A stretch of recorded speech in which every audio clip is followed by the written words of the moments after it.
اسی طرح اچھی نیت سے مراد نمبر 1 اچھے کاموں کا پختہ ارادہ، پکا ارادہ، سچا ارادہ. یعنی اچھی نیت کی پہچان صادق النیت ہونا، نیت میں سچا ہونا. کیونکہ بعض اوقات وہ ہمارے دل میں ہوتا نہیں جو ہم زبان سے کہہ رہے ہوتے ہیں. ہم غلط کام کر کے کہتے نہیں ہماری نیت بہت اچھی تھی، ایک اور جھوٹ بولتے ہیں.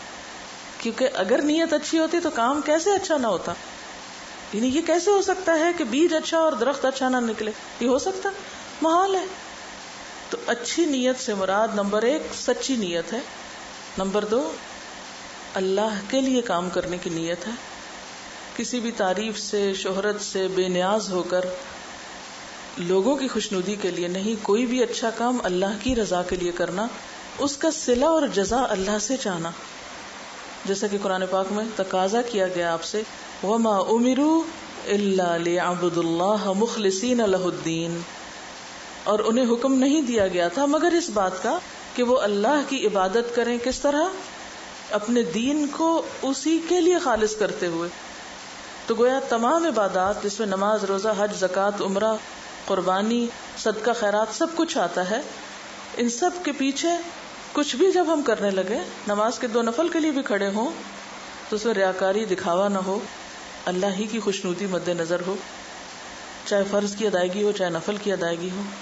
اسی طرح چاہے روزہ رکھنے کی بات ہو یا حج عمرے کی بات ہو یا کچھ بھی ہو، اس میں کہیں دل کے کسی بھی گوشے میں یہ چیز چھپی نہ ہو کہ اس سے لوگوں پر میری نیکی کا ایک روب جمے، یا میں لوگوں کی نظر میں اچھی بن جاؤں، یا یہ کہ میری نیکی کا ایسا روب پڑے کہ اس کے نتیجے میں میرا کاروبار بہت اچھا ہو جائے، کہ لوگ ہیں کہ حاجی صاحب ہیں اس لیے اگر بزنس ڈیل کرنی ہے تو انہی سے کی جائے. نہیں، حج اللہ کی رضا کے لیے. پھر اسی طرح صدقہ خیرات ہو تو احسان جتانا نہ ہو، کسی کو دے کر اذیت دینا نہ ہو.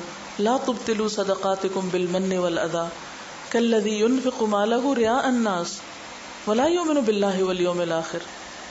کہ اے لوگو جو ایمان لائے ہو، اپنے صدقات کو ضائع مت کرو اس شخص کی طرح جو محض دکھاوے کے لیے مال خرچ کرتا ہے. یعنی احسان جتا کے اذیت دے کے خرچ نہ کرو اس شخص کی طرح جو دکھاوے کے لیے مال خرچ کرتا ہے اور اللہ اور یوم آخرت پر بالکل ایمان نہیں رکھتا. تو اس کا عمل کیا ہے؟ بس ظاہری وقتی عمل ہے، اس میں کوئی پائیداری نہیں، وہ پتھر پہ پڑی ہوئی مٹی کی طرح ہے. فَمَثَلُهُ كَمَثَلِ صَفْوَانٍ عَلَيْهِ تُرَابٌ فَأَصَابَهُ وَابِلٌ فَتَرَكَهُ صَلْدًا لَا يَقْدِرُونَ عَلَى شَيْءٍ مِّمَّا كَسَبُوا. ان کو اپنی کمائی کا کچھ بھی حصہ نہیں ملے گا، کچھ صلہ نہیں ملے گا. پھر اسی طرح اللہ کے رسول صلی اللہ علیہ وسلم کو باقاعدہ تاکید سے کہا گیا، قُلْ إِنِّي أُمِرْتُ أَنْ أَعْبُدَ اللَّهَ مُخْلِصًا لَهُ الدِّينَ. مجھے حکم دیا گیا ہے کہ میں اللہ کی عبادت اپنے دین کو خالص اسی کے لیے کرتے ہوئے کروں. یعنی جو دین کا معاملہ ہے وہ خاص بندے اور رب کا معاملہ ہے، اس میں کوئی دوسرا شامل ہی نہ ہو. قُلْ إِنَّ صَلَاتِي وَنُسُكِي وَمَحْيَايَ وَمَمَاتِي لِلَّهِ رَبِّ الْعَالَمِينَ لَا شَرِيكَ لَهُ وَبِذَلِكَ أُمِرْتُ وَأَنَا أَوَّلُ الْمُسْلِمِينَ. کہ نیکی کے کاموں میں پیچھے نہ رہے انسان، اور جو کرے اس میں پھر اللہ ہی کی رضا مقصود ہو. اور جب ایک انسان ایسا ارادہ کر لیتا ہے تو صرف اس کا ارادہ ہی اس کے لیے ایک نیکی بن جاتا ہے. من ہم بحسنۃ ولم يعملها كتبت له حسنہ.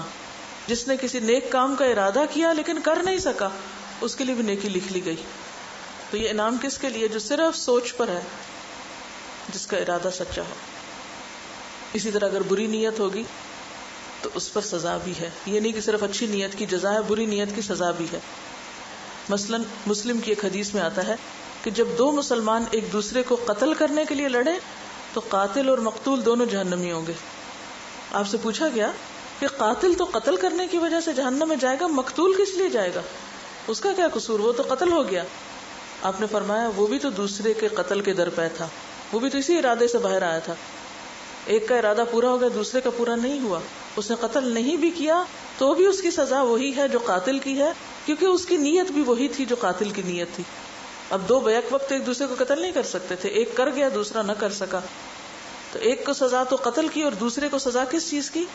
محض نیت کی، محض اس کے ارادے کی. اسی طرح مہر مقرر کرنے والے کے بارے میں آپ نے فرمایا کہ جو مہر مقرر کر کے نکاح کرتا ہے اور اس کی ادائیگی کا ارادہ ہی نہیں رکھتا، وہ زانی ہے. یعنی اس نے مہر مقرر کر لیا بہت بڑا، لیکن نیت میں کیا تھا؟ دینا دلانا کس نے؟ یہ تو صرف دکھاوے کے لیے، نمائش کے لیے ہے، یہ لوگوں پہ ایک روب جمانے کے لیے کہ ہم اتنا دے سکتے ہیں، لیکن ارادہ اور نیت نہیں تھی. تو آپ نے فرمایا کہ وہ زانی ہے. اور اسی طرح جو قرض لیتا ہے اور ادا نہیں کرنا چاہتا وہ چور ہے. تو مسند احمد کی روایت ہے. یعنی کسی سے قرضہ لے لیا، کیا کہہ کے اتنے دن میں واپس کر دوں گا، لیکن یہ صرف اس کی زبان کی بات ہے، اس کے دل میں یہ بات کوئی نہیں ہے، اس کا ارادہ ہی نہیں ہے واپس کرنے کا. اور آج کل تو آپ دیکھیں کہ کتنے لوگ ہیں جو قرض لے کے واپس کرنے کے بھی سوچیں. وہ ادا کیوں نہیں کر پاتے؟ ایسا نہیں کہ صرف مجبوری کی وجہ سے، وہ اس لیے ادا نہیں کر پاتے کہ ان کی نیت ہی نہیں ہوتی ادا کرنے کی. کیونکہ جن کی نیت ہوتی ہے وہ کسی نہ کسی طرح اس کو پورا کر لیتے ہیں. لیکن ایک بات یہاں یاد رکھیے کہ اچھی نیت سے برا کام نیکی نہیں بنتا. ٹھیک ہے؟ مثلاً آپ جھوٹ بولیں اس نیت سے کہ میں کسی کو ہنسا دوں، میں کسی کا دل خوش کرنا چاہتی ہوں اس لیے جھوٹ بول رہی ہوں. میرا ارادہ اور میری نیت کیا بڑی اچھی نیت ہے میری، میں دوسروں کا دل خوش کرتی ہوں اس لیے جھوٹ بولتی ہوں. تو اس سے آپ کا برا عمل نیکی نہیں بنے گا. اسی طرح اگر کوئی یہ کہے کہ میرے دل میں حیا ہے لیکن مجھے پردے کی ضرورت نہیں ہے، تو صرف دل میں حیا رکھنے سے پردے کا حکم پورا نہیں ہوگا. ٹھیک ہے؟ تو اچھی نیت کے ساتھ اچھا کام بھی ضروری ہے، اور برے کام کے لیے اچھی نیت اس کو اچھا کام نہیں بناتی. ٹھیک ہے؟ جیسے وہ رابن ہوڈ کی کہانی پڑھی ہوگی کہ اس لیے چوری کرتا تھا کہ غریبوں کی مدد کرے.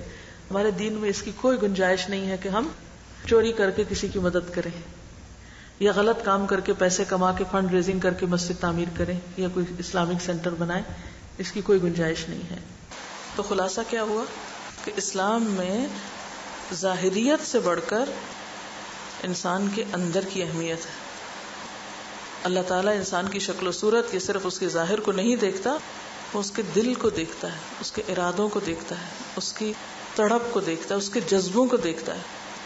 اور باقی انسان کی مجبوریاں وہ تو جانتا ہے کہ کون کس مجبوری میں ہے، تو اس سے بڑھ کر ہمارے حالات سے کون واقف.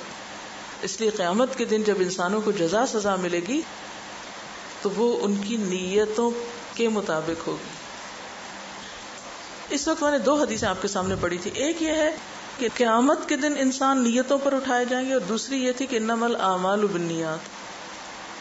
ایک دنیا کا پہلو ہے اور ایک آخرت کا پہلو ہے. دنیا میں ہم کیا کرتے ہیں، ہماری ایکٹیویٹیز، ہماری مصروفیات کیا ہیں، جس چیز کا ہمیں شوق ہوتا ہے، جس چیز کی ہمارے نزدیک اہمیت ہوتی ہے، جو ہم چاہتے ہیں. تو یہاں بھی ہمارے اعمال بتا رہے ہیں کہ ہماری اصل نیت کیا ہے دنیا میں رہنے کی. اور آخرت کے اعتبار سے بھی وہی سامنے آئے گا جو ہمارے دلوں میں ہوگا. وَحُصِّلَ مَا فِي الصُّدُورِ. تو بنیادی طور پہ تو پھر ایک ہی چیز ہے نا، نیت، جو یہاں کے اعمال کو بھی متاثر کر رہی ہے اور وہاں کے انجام کو بھی متاثر کر رہی ہے. جتنا اللہ سے تعلق مضبوط ہوگا، وَالَّذِينَ آمَنُوا أَشَدُّ حُبًّا لِلَّهِ، جتنی اللہ کی محبت شدید تر ہمارے دل میں ہوگی اتنی ہی زیادہ پھر نیت کی اصلاح ویسے ہی ہوتی چلی جائے گی. سبحانک اللہم وبحمدک، نشہد ان لا الہ الا انت، نستغفرک ونتوب الیک.